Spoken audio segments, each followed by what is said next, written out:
By the way, another hearing opens today in the House of Representatives on the IRS scandal. That's simply what the news media is calling it now, because it seems like that's simply what it is. The key witness, Lois Lerner, is expected to refuse to answer questions by invoking her Fifth Amendment rights. On the other end of our line from Washington, D.C., United States Congressman Bill Huizenga from West Michigan. Welcome back to the program. Hey, thanks, MPS. Good to be with you. Is that the talk of the town? It must be in Washington, D.C. Oh, it is, absolutely. All these things, Benghazi, the IRS, the AP, the raid that the Justice Department had on their phone records, it's all the talk of the town. And I got to point out, I just think it's ironic that this Miss Lerner is using the Fifth Amendment while she and apparently her organization trampled on everybody's First Amendment. So there you go. It's irony. It drips away.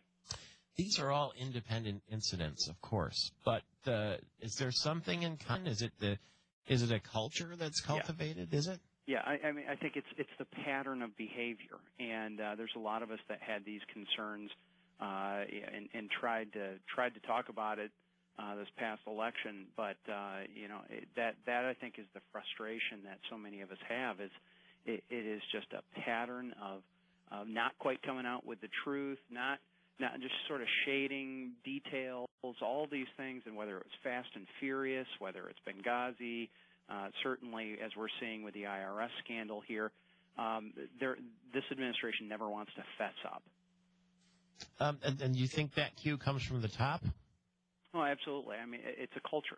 I set the culture in my own little office. I can tell you that if my chief of staff and my legislative director and my district director knew some major details like this, and I had to find out about it in the news like everybody else, I would be looking for a new chief of staff, a new district director, and how in the world that they think this, hey, nobody, what they're calling it out here in D.C. is don't tell dad. The Washington Post labeled that as, that's this don't tell dad mentality that they all have. Either they're all incompetent or this is definitely questioning everybody's character. Well, isn't their mentality then that dad would really like this? Good question. It's I cannot figure it out. I can't figure out the administration's motivations. I've been talking to some of my Democrat friends here as well, just really trying to figure this out. And one of them said to me, when I was asking him, what's your relationship like with the administration? And he says, they don't need us until they need us. And then all of a sudden, it's like he's everybody's best friend, right?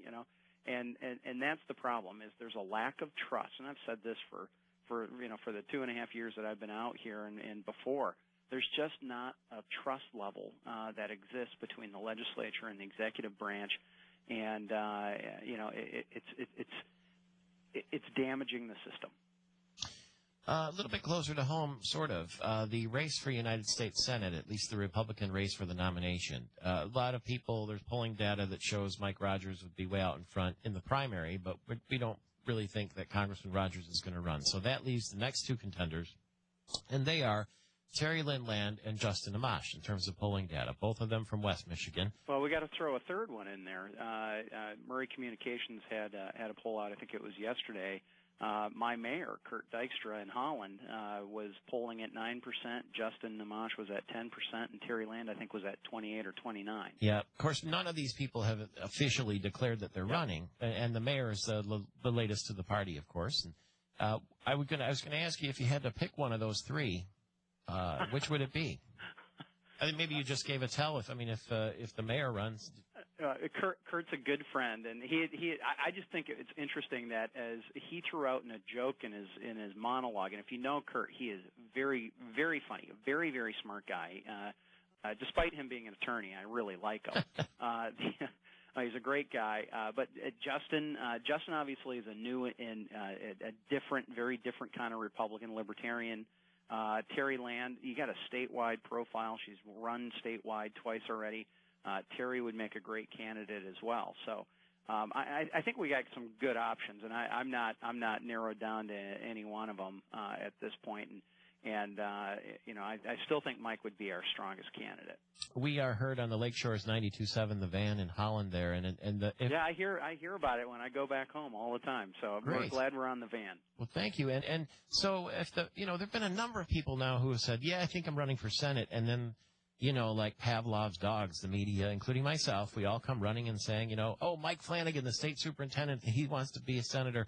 And then Jim Murray this week from AT&T said he was thinking of running, and a few days later said he's not running. Is the mayor's bid to run just sort of like you said, a sort of for the fun of it kind of thing, or do you think he really is thinking of getting in?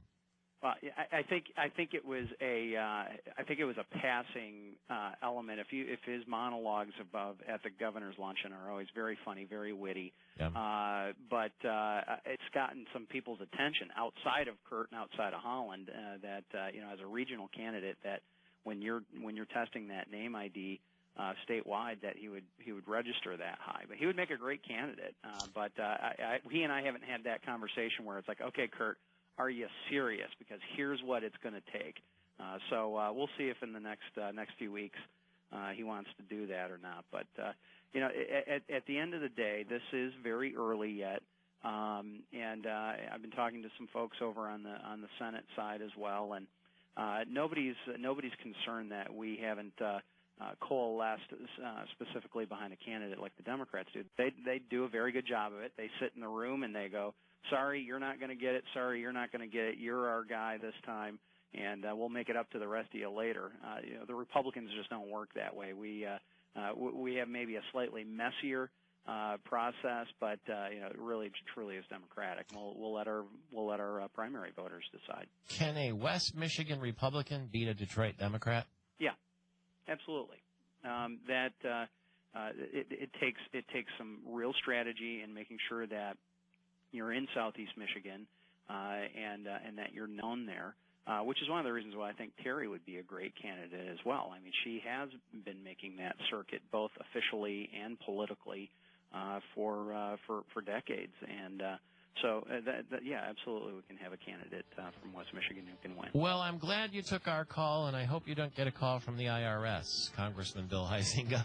We'll see you soon, maybe even on Mackinac Island next week. Bill Huizenga from West Michigan, United States Congressman.